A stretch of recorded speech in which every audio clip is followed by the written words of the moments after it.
other people's feelings are your responsibility. Is that true? So it's not true. So tell me now why you don't like confrontation.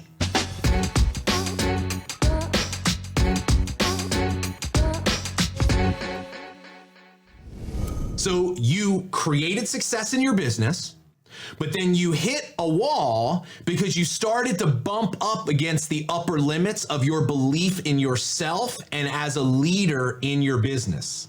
And then what's happened is you've been doing and saying all the right things, but it's nothing more than you going through the motions, because our actions don't create our results, our beliefs do. And this is a very common thing that people come up against. And I'm gonna take a guess at another part of your problem, and you can tell me if I'm wrong.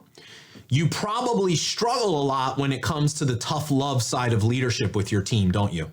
That's a big reason why you've been stuck, Kathy, because you're choosing to be a friend more than you are a leader to a lot of the people that are on your team.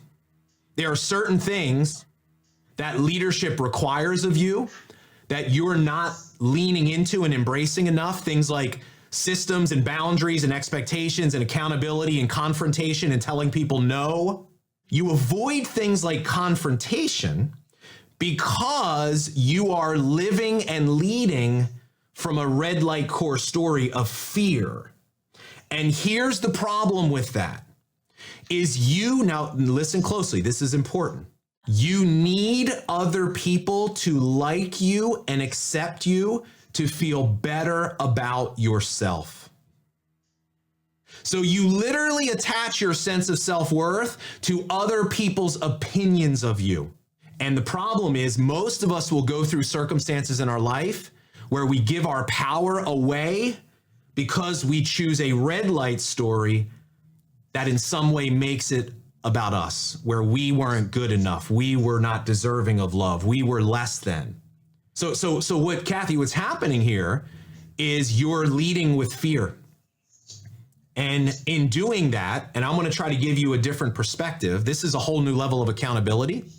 When someone on our team, when someone on your team does something that you know is ultimately harmful to their chances of success, and you choose to not confront them on that, you are lacking integrity in your leadership with them in that moment. And Kathy, I can relate to you because I'm always somebody that is really valued doing things the right way.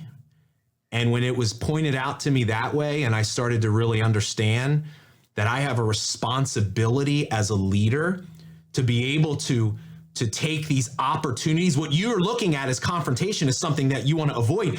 I see it today as an opportunity. People will only have breakthroughs in moments of difficult conversations.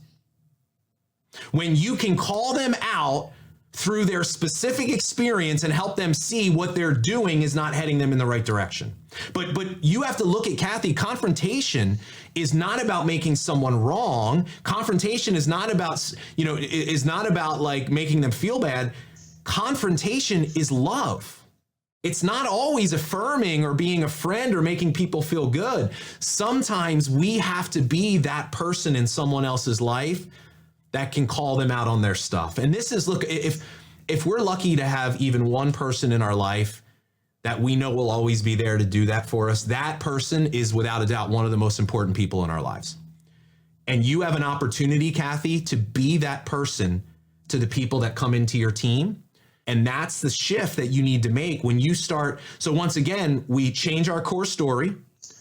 All these things don't affect us as much anymore, but we start leaning into leadership in a way that we never have, and we start watching what that does for other people's results.